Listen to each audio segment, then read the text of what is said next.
berpisah sama keluarga. Ya mungkin 1 tahun, 2 tahun, 3 tahun gitu kan. Ya inget-inget aja jaga diri di sana. Ingat-ingat bahwa juga kalian ini bawa nama Indonesia kan. Nggak cuma bawa nama diri kalian sendiri, tapi juga bawa nama ya keluarga, ya nama kampung halaman, nama negara Indonesia juga. Jadinya harap jaga diri, terus berperilaku yang baik, yang sewajarnya, yang nggak membuat masalah. Itu aja sih mungkin. Dan ingat juga bahwa di Jepang kan budayanya beda. Jadi jangan langsung kalian datang langsung samain kayak di Indonesia ya.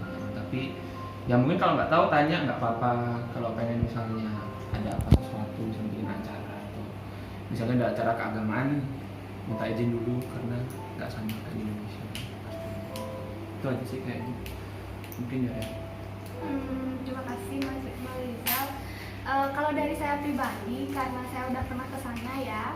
Jadi dari udah 1 bulan lebih kita bicara tentang Jepang, kita bicara tentang Kaigo. Itu benar-benar masih sebagian kecil banget dari yang sebenarnya ada di sana.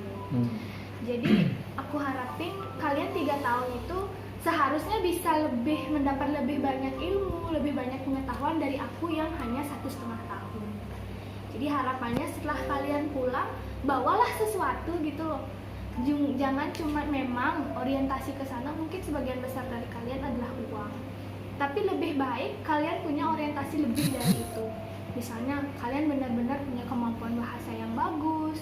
Kemudian kalian benar-benar pelajari bagaimana sih cara mereka bekerja di sana misalnya. Bagaimana sih mereka punya budaya yang menjadikan mereka sebagai negara maju misalnya di sana.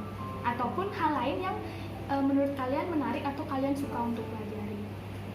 Selain itu, pesan dari Kaicho tadi adalah semangat. Mungkin orang Indonesia tuh sering sekali bilang, oh saya semangat, saya semangat gitu. Oh semangat, gambari mas. Tapi yang sebenarnya menentukan kalian itu adalah orang yang bersemangat, orang yang bersungguh-sungguh itu bukan diri kalian sendiri, tetapi lingkungan kalian. Jadi bersemangat itu bukan tidak hanya di kata-kata, tetapi benar-benar effort kalian tuh harus kalian tunjukkan di sana. Dan jika kalian sudah seperti itu, lingkungan kalian pun akan menyertai gitu. Jadi tanpa kalian harus ngomong banyak pun, tanpa kalian harus ngoceh banyak pun, orang lain tahu, oh kalian ini orang yang bersungguh-sungguh, orang yang semangat. Dan itulah budaya Jepang. Jadi bukan seperti orang Indonesia yang banyak omong ya, bla bla bla bla, tapi lebih ke actionnya gimana. Kayak gitu yang dikatakan oleh Kaicho. Jadi kalian harus paham itu yang membedakan Indonesia dan Jepang. Jadi itu hal positif yang bisa kalian tanamkan dari sini dan kalian aplikasikan di sana.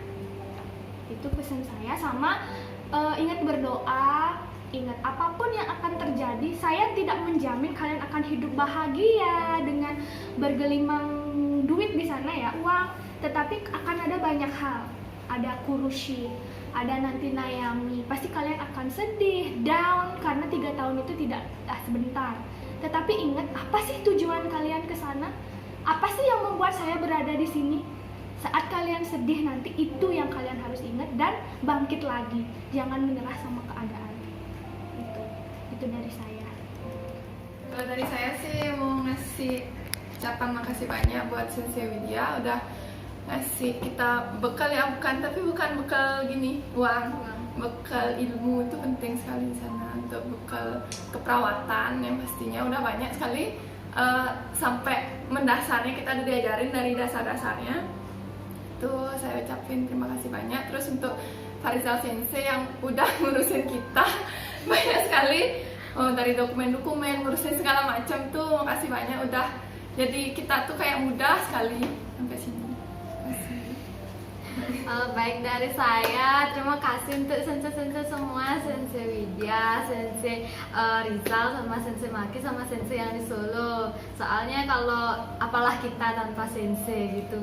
Saya sama Sagung sempat vakum bahasa Jepang, dan sekarang bisa lagi bahasa Jepang itu berkat karena Sensei Widya, juga sama Sensei Yude sama Norma Sensei.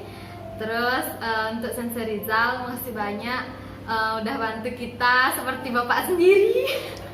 seperti bapak sendiri bangunin kita, ngasih kita sesuatu, nanyain kita udah makan apa belum.